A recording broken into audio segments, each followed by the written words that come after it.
حکومت پاکستان بجلی کے صارفین کو مختلف سبسڈی اسکیموں کی شکل میں ریلیف فراہم کر رہی تھی، جس سے بہت سے شعبوں بشمول کسانوں اور ایکسپورٹ انڈسٹری کو عام صارفین کی نسبت سستی بجلی مل رہی تھی۔ لیکن اب حکومت کی طرف سے ایک ایک کر کے یہ ساری سبسڈیز ختم کی جا رہی ہیں۔ ابھی حال ہی میں حکومت کی طرف سے 2 اہم شعبوں میں بجلی کے صارفین کو اس قسم کی سبسڈیز ختم کی گئی ہیں۔ ان میں سے ایک اسکیم کسان پیکج کے نام سے ایگریکلچر شعبوں میں دی جا رہی تھی، جس کے تحت کسانوں کو بجلی پر چلنے والے ٹیوب ویل کے لیے سستی بجلی مل رہی تھی، اور اس وقت کی جو موجودہ قیمت تھی اس میں 3.60 روپے فی یونٹ ریلیف دیا گیا تھا تاکہ کسانوں پر زیادہ بوجھ نہ پڑے۔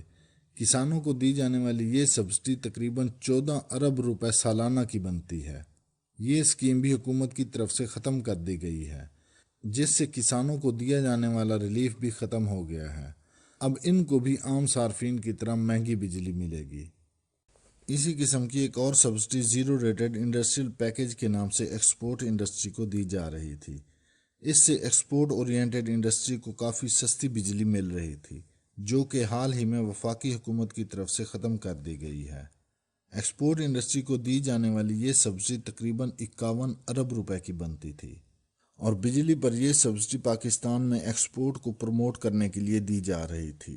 اس اسکیم کو ختم کرنے سے ایکسپورٹ انڈسٹری صارفین کے لیے بجلی کی قیمت میں تقریباً 12.13 روپے فی یونٹ اضافہ ہو سکتا ہے۔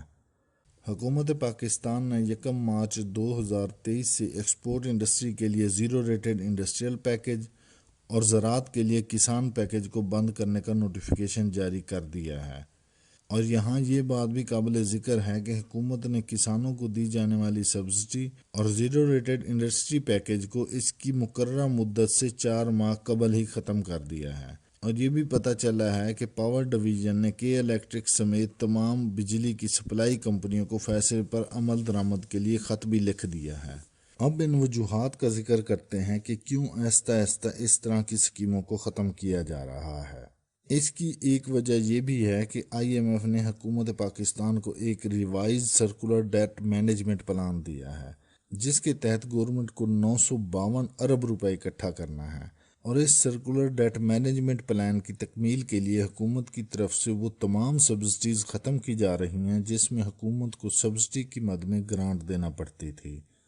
بجلی کے ریٹس میں اضافہ اور سبسڈی ختم کرنے کا فیصلہ IMF کی شرائط کو پورا کرنے کی پیش رفت کا ایک اہم حصہ ہے، اور دوسرا حکومت نے سرکولر ڈیٹ میں جو بھی ڈیفیسٹ آ رہا ہے اس کو ختم کرنا ہے۔ اور اس میں یہ بھی بات قابل ذکر ہے کہ حکومت ایکسپورٹ انڈسٹری کے لیے بجلی کی سبسڈی ختم کرنے سے 51 ارب روپے اور کسان پیکج کو ختم کرنے سے تقریباً 14 ارب روپے جمع کرنے کا منصوبہ رکھتی ہے۔